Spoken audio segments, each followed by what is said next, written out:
staff and how you guys meshed last week. Yeah. Just how important is that, and like how difficult is that when you have so many new coaches?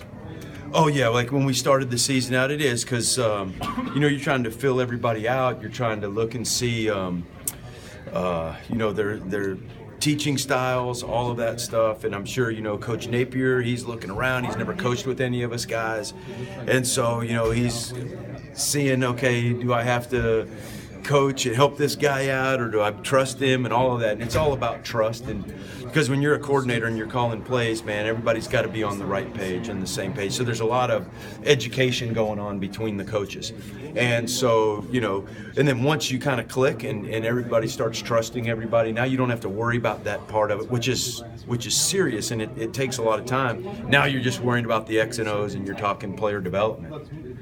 That's one thing Billy said yesterday, that learning curve, you're not going to have to go through that again. So right. That's the biggest plus. Oh, huge. Of all of you, huge. Yeah, when we start spring, I'm not going to be in the meeting asking Coach Napier, what do you mean when you say this? And we spent a lot of time in that phase, most 3/4 of the spring.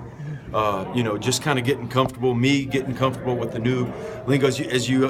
I'm 50 years old, so I got a lot of offenses in my head. I got a lot of different verbiage in my head, and so when he says cover 6, well, my cover 6 was something different. And so, he's cover. What do you mean cover 6? That's not cover 6. And then you start thinking, and then you miss other stuff. You know how it goes.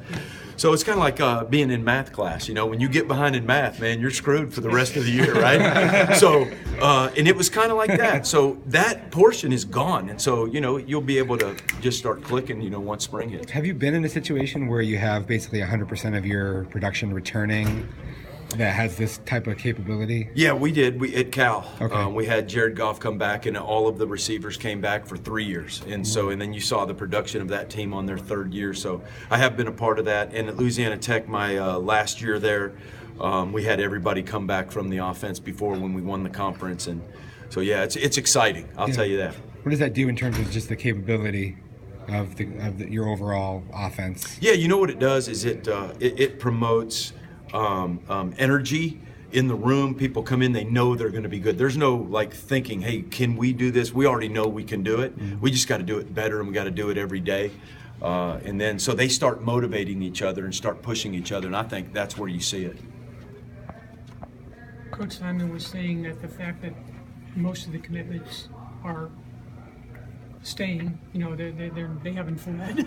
Right. For the coaching change, and he was talking about what to attribute that to. What would you say are the biggest things that, that we won. We were successful, and all kids want to go to a successful team. Most of them do.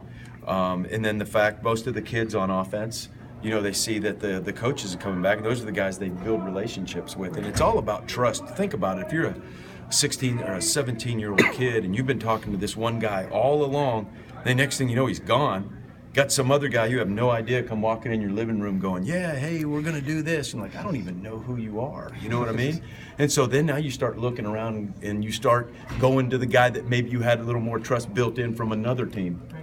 And that's what happens. Coach, what was your excitement with retaining the staff and Coach Napier sticking around, and you as well, and the whole offensive unit? Where can this program move forward?